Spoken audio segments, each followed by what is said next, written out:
திருப்புகழில் இன்னைக்கு 3வது பாடல் பாட இருக்கிறோம். இந்த பாடல் மெய்ஞான அருள் பெறுறதுக்காக பாடின பாடல். இதுவும் நம்ம கணபதி பிள்ளையாரப்பாவுக்காக தான் பாடியிருக்காங்க. பார்க்கலாம். உம்பர் தரு தேனுமணி கசிவாகி உன் கடலில் தேனமுது உணர்வூரி இன்பரசத்தே பருகி பலகாலும் என்ற உயிர்காதரவுற்றருள்வாயே. தம்பி தனக்காகவன தனவோனே தந்தை வளத்தாளருள் கை கனியோனே அன்பர் தமக்கான நிலை பொருளோனே ஐந்து கரத்தானை முக பெருமாளே.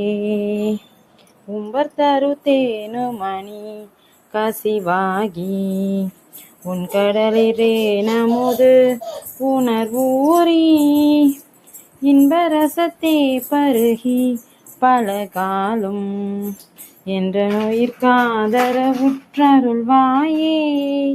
தம்பி தனக்காகவன தனைவோனே தந்தை வளத்தாளருள் கை கனியோனே அன்பர் தமக்கான நிலை பொருளோனே ஐந்து கரத்தானை முக பெருமாளே.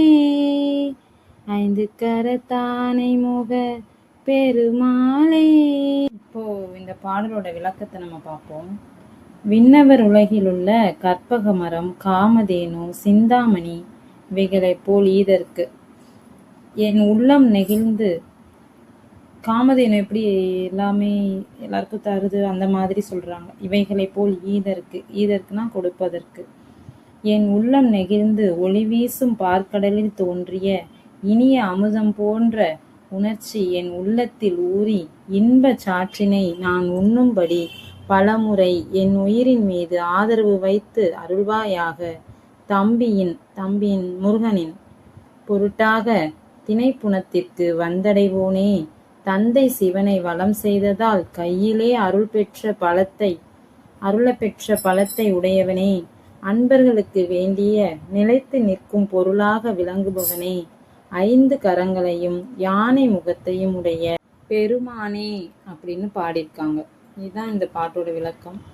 இன்னைக்கு வெள்ளிக்கிழமைன்றனால கொஞ்சம் சீக்கிரமாக அவங்களுக்கு இந்த பாட்டை கொடுத்துருவோம், இன்னைக்கு பூஜையில் போட்டு கேட்பீங்க அப்படின்றதுக்காக நான் கொஞ்சம் இன்னைக்கு சீக்கிரமாக கொடுக்குறேன், சீக்கிரமாக அப்லோட் பண்ணிடுறேன். நன்றி நண்பர்களே.